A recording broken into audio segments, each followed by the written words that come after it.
नमस्कार दोस्तों, स्वागत है आपका द ग्राउंड रिपोर्ट में। मैं हूं समीर आत्मज मिश्र। लद्दाख के समाजसेवी, एजुकेशनिस्ट, शिक्षाविद सोनम वांगचुक को जिस तरीके से सरकार ने हिंसा भड़काने के मामले में अभियुक्त बनाया, एफआईआर हुई, उनको एनएसए के तहत निरुद्ध करके जेल भेज दिया गया है, जोधपुर की जेल में, उसने पूरे देश को हैरान कर दिया है। सरकार की ये कार्यशैली तमाम सवाल उठाई रही है और इस तरह की कार्यशैली उसकी पहली बार नहीं दिखाई पड़ रही है। लेकिन सोनम वांगचुक के मामले में इसने सरकार के रवैये की तो पोल खोल कर रखी दी है। सरकार के खिलाफ एक भयंकर नाराजगी का वातावरण दिखाई पड़ रहा है। इसलिए क्योंकि सोनम वांगचुक आज तक या अभी भी लोगों के, करोड़ों लोगों के आदर्श हैं। उनकी कहानी पर 3 इडियट जैसी फिल्म बन चुकी है। एक बड़े एजुकेशनिस्ट के रूप में, पर्यावरणविद के रूप में वो जाने जाते हैं। यहां तक कि जब धारा 370 को खत्म किया गया था तो सरकार की उन्होंने तारीफ की थी और सरकार भी उनकी प्रशंसा करती रही है, सरकार के लोग भी करते रहे।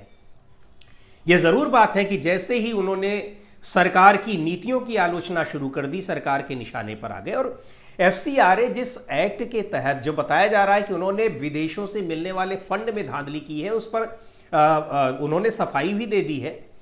दूसरी बात यह है कि ये इस फंड से वह व्यक्ति, बहुत हैरानी की बात है, और देखिएगा आने वाले दिनों में इसमें मिलेगा कुछ नहीं।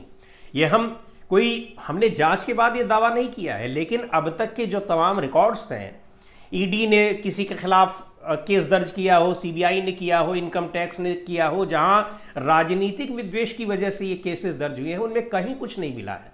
सबको जमानत भी मिल गई, सबको के खिलाफ केसेस भी वापस लिए जा रहे हैं धीरे धीरे। लेकिन एक मैसेज तो दिया ही जा रहा है कि अब एनएसए के तहत निरुद्ध कर दिया गया और एक ट्रोल आर्मी अब पीछे पड़ गई है सोनम वांगचुक के। वही सोनम वांगचुक जो करोड़ों लोगों के एक आदर्श हुआ करते थे, अब उनको देशद्रोही बताने की एक कोशिशें हो रही हैं। लेकिन इन सब के पीछे एक बहुत बड़ा कारण है और उस कारण को लोगों को समझना होगा। अचानक सोनम वांगचुक इतने बड़े देशभक्त, समाजसेवी, पर्यावरणविद से वो देशद्रोही कैसे हो गए? और ये सब कुछ हो रहा था और सरकार अभी तक देख नहीं पा रही थी। अचानक जब लद्दाख में लोग अपनी मांगों को लेकर उन्होंने आंदोलन किया, उस आंदोलन में न जाने कैसे हिंसा हो गई, ये इस बात की जांच करने की जिम्मेदारी सरकार की है। लेकिन अब वो सोनम वांगचुक को एनएसए लगाकर, उनको जेल भेजकर जिस तरह से उनको देश विरोधी या राष्ट्रद्रोही साबित करने में लगी है, उसके पीछे के बड़े खेल को समझना बहुत जरूरी है। सोनम वांगचुक वो व्यक्ति हैं जो लगातार लद्दाख में, जब से धारा 370 को ख़त्म किया गया, उसके बाद लद्दाख को यूनियन टेरिटरी बनाया गया, और सरकार ने वादा किया था कि जैसे ही स्थितियां शांत होंगी वहां राज्य की बहाली की जाएगी, पूर्ण राज्य का दर्जा दिया जाएगा। अब 5 साल 6 साल बीत गए हैं, सरकार अब तक सरकार के कानों में जू नहीं रेंग रही है। तो फिर वहां के लोग ये मांग कर रहे हैं, और वहां जो लद्दाख एपेक्स बॉडी और कारगिल प्रोग्रेसिव फ्रंट है एसोसिएशन, ये उन लोगों की ये मांग है, वहाँ के जो 2 सबसे बड़े ग्रुप हैं, बॉडीज़ हैं, उनकी अपनी मांग है। और जिसको लीड कर रहे हैं या जिसके नेतृत्व करता है या एक जिसकी मुखर आवाज़ बने हुए हैं सोनम वांगचुक, सिर्फ आवाज़। तो अब उसकी अगर वो मांग कर रहे हैं तो किस तरीके से इस मांग को दबाने की कोशिश हो रही है और सोनम वांगचुक को देशद्रोही साबित करने की कोशिश हो रही है। लद्दाख वो इलाका है जो देश के सबसे शांत इलाकों में से आता है। सीमावर्ती इलाका होने के बावजूद वहां पर शांति रहती है, और अचानक वहां हिंसा कैसे हो गई है। खैर, उसके तह की बात हम लोगों ने की, लेकिन यहां यह समझने की बहुत बड़ी जरूरत है कि आखिर सोनम वांगचुक को कैसे, क्यों, किस वजह से देशद्रोही बताने की कोशिश हो रही है। दोस्तों, सबसे जो महत्वपूर्ण बात यह है कि पहली बात तो यह है कि सोनम वांगचुक के ऊपर जो आरोप लग रहा है कि फंडिंग उनको जो हो रही है, वो हो रही है विदेशों से फंडिंग उनकी संस्थाओं को हो रही है, गलत तरीके से हो रही है। तो पहली बात तो ये जान लीजिए कि विदेशों से होने वाली फंडिंग पर इतनी बंदिशें सरकार ने लगा रखी हैं कि जरा भी जो हेरा फेरी कर रहा होगा और सरकार के खिलाफ बोल रहा होगा, उसकी हिम्मत नहीं पड़ेगी कि उसमें वो हाथ डाल दे। सोनम वांगचुक लगातार जब से ये मामला उठ रहा है कि पूर्ण राज्य का दर्जा दिया जाए, अरुणाचल यहाँ पर सीमाओं को किस तरीके से भारतीय सीमाओं में चीन का अतिक्रमण हो रहा है, इसके खिलाफ वो लगातार आवाज उठा रहे हैं। ऐसी स्थिति में सोनम वांगचुक की संस्थाएं FCRA का उल्लंघन करेंगी, विदेशों से फंड गैर कानूनी तरीके से मंगाएंगी, इसकी संभावना नहीं दिखती है। बाकी जांच में क्या होगा क्या नहीं होगा पता लग जाएगा, पर एक उनको इसमें फंसाने की कोशिश हो रही है। होगा क्या, 1 साल 2 साल जेल में रहेंगे, उसके बाद निकल भी गए तो सरकार का जो एजेंडा होता है कि ये तो जमानत पर है, आप राहुल गांधी और सोनिया गांधी और तमाम नेताओं के लिए किस तरीके से उनको सीधे भ्रष्टाचारी और देशद्रोही घोषित कर दिया जाता है, वो आप लोग देख रहे हैं। किसी के खिलाफ कोई आरोप साबित नहीं हुआ, लेकिन एक मैसेजिंग उसकी हो जाती है। तो अब सोनम वांगचुक को तो एक ये बड़ा आरोप है। दूसरी बात ये है, वो तो बड़ा ही हास्यास्पद है। आप सुनिए, उनके ऊपर अब उनका पाकिस्तान कनेक्शन भी कैसे जोड़ दिया गया है, किस तरीके से ये जोड़ दिया गया है।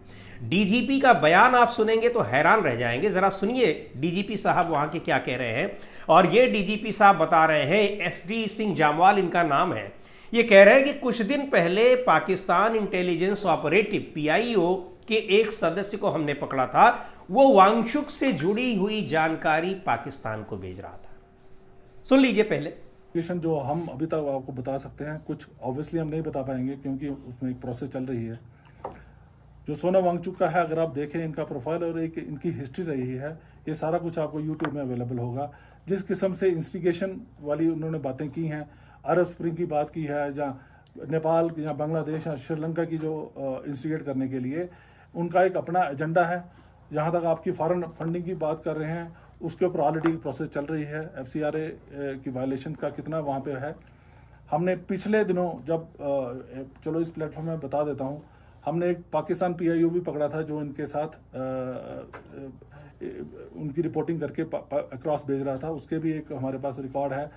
हमारे पास इनकी जो विजिट्स हैं, जैसे पाकिस्तान में डॉन की इवेंट इन्होंने वहाँ पे जाके किया, उसके बाद बांग्लादेश में, तो ये सारा एक बहुत बड़ा क्वेश्चन मार्क है इनके ऊपर। और इसके बीच में डिफरेंट एजेंसीज जो हैं जिनका ये काम है वो ऑलरेडी इसमें इन्वेस्टिगेशन कर रही हैं और उसमें एक्शन लेंगी।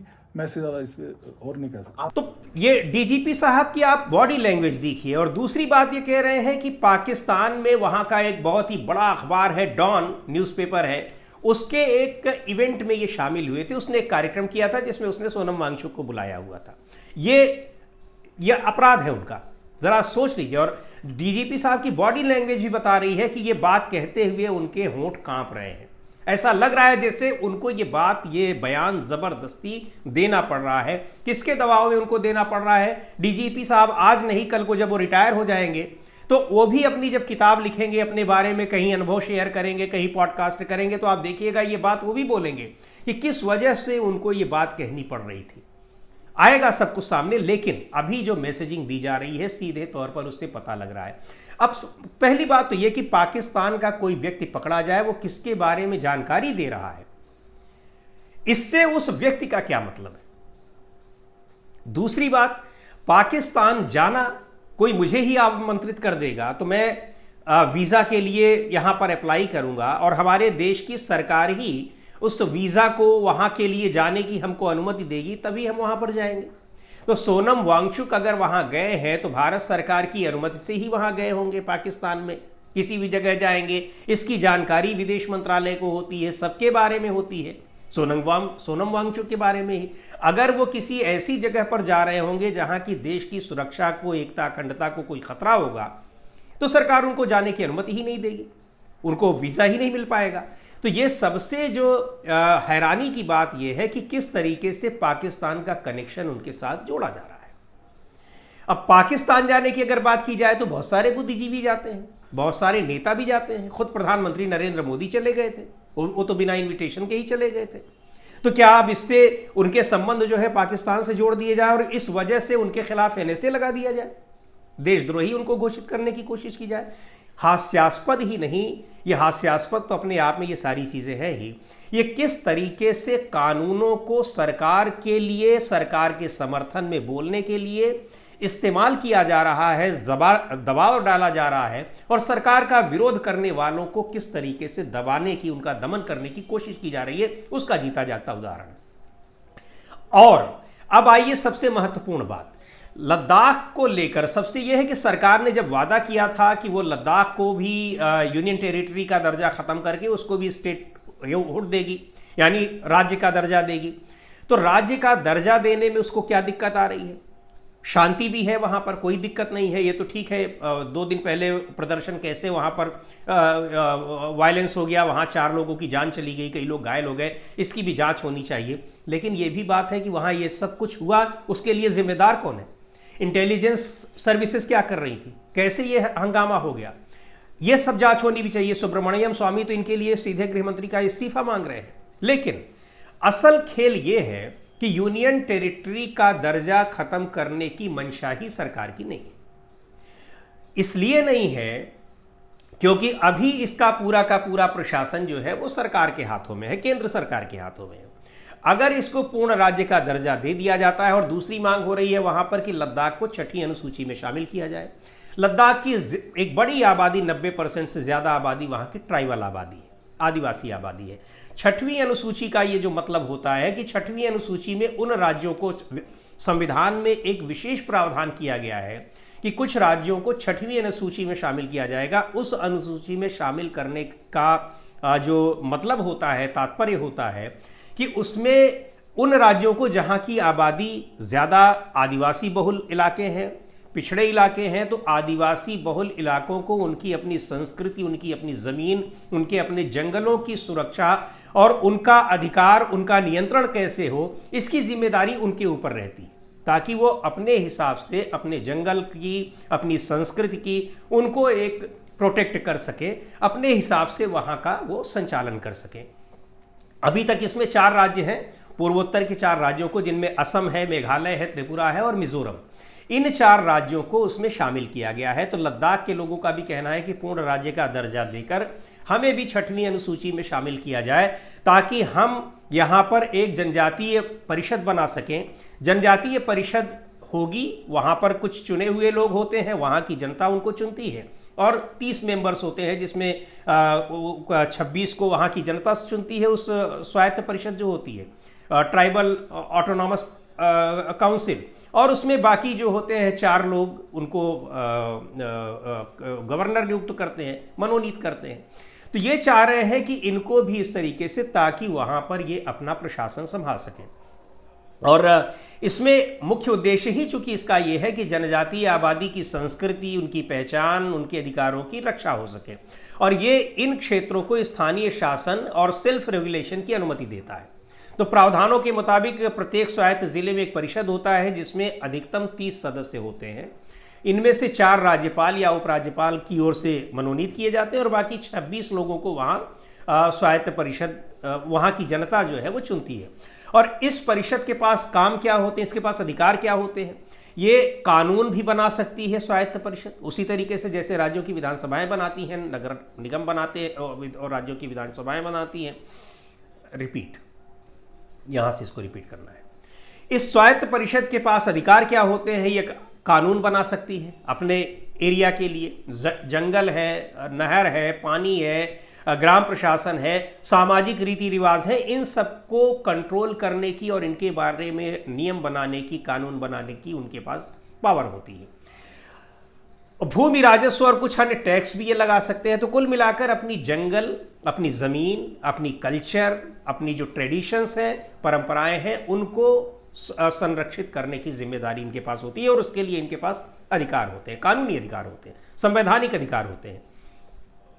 है क्या, अभी लद्दाख के एरिया में बहुत बड़े पैमाने पर रेयर अर्थ मेटल्स मिलने की एक संभावना जताई जा रही है। अगर वहाँ पर जब खोज होगी, खुदाई होगी, तब ये सारी चीज़ें निकल कर आएंगी। और सरकार जिस तरीके से पूरे देश में अलग अलग हिस्सों पर ज़मीनें, रेयर अर्थ, समुद्र, सारी चीज़ें अडानी को सौंपने की तैयारी कर रही है, बहुत सारी चीज़ें सौंप रही है। बिहार में आप देख लीजिए, हंगामा मचा हुआ है। 1000 एकड़ ज़मीन दे दी गई अडानी पावर लिमिटेड के लिए, और ₹1 प्रति एकड़ की कीमत पर। कौड़ियों का भाव भी नहीं है, ये कौड़ियों से मुफ्त इसको सीधे कह दिया जाए कि वो ज़मीनें दे दी गई। उसी तरीके से कृषि कानून लाए गए थे, आपको पता ही है। इतने हंगामे के बाद आखिरकार सरकार को वापस लेना पड़ा। उसके ज़रिए पूरे देश के किसानों की ज़मीनें वो सौंपने की तैयारी हो रही थी। अब यहाँ लद्दाख में रेयर अर्थ मेटल्स के मिलने की संभावना जताई जा रही है।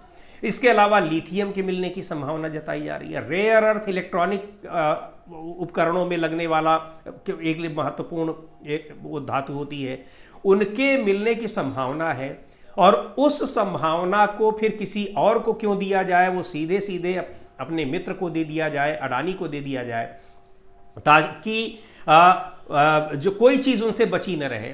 इसकी पूरी तैयारी हो रही है। अगर 6वीं अनुसूची में शामिल कर दिया जाता है या स्टेटहुड भी दे दिया जाता है, तब भी वहां पर विरोध होगा। 6वीं अनुसूची में शामिल करने की तो मंशा ही नहीं होगी, क्योंकि अगर 6वीं अनुसूची में शामिल होता है तो फिर वहाँ की जनजातीय स्वायत्त परिषद इसको कैसे सौंपेगी। तो सबसे बड़ा खेल जो है वो ये है कि वहाँ की ज़मीन को अडानी को सौंपने की तैयारी है बड़े पैमाने पर, ताकि जो रेयर अर्थ मिले, वहाँ पर मेटल्स मिले, लिथियम मिले, और भी खनिज वहाँ पर मिले, वो उनकी पूरी खुदाई की जिम्मेदारी अडानी के पास चली जाए और वहाँ से जो कुछ मिले वो उनके पास चला जाए। उनको ये सारी चीज़ें देने के लिए इतना बड़ा षड्यंत्र अगर कहा जाए तो रचा जा रहा है कि सोनम वांगचुक जैसे व्यक्ति को, जो व्यक्ति अपने सामाजिक कार्यों की वजह से, पर्यावरण की चिंता के लिए, अपने तमाम जो शैक्षिक कार्य हैं उनके लिए जाना जाता है, उस व्यक्ति को देशद्रोही बताने की साजिश की जा रही है। तो आज के इस वीडियो में इतना ही। अगले वीडियो में फिर मिलेंगे एक नए विषय के साथ, एक नए मुद्दे के साथ। द ग्राउंड रिपोर्ट के यूट्यूब चैनल को आपने अब तक सब्सक्राइब न किया हो तो ज़रूर कर लें। हमारे वीडियोज़ को लाइक करें, शेयर करें और अपने सुझाव भी हमें ज़रूर भेजें।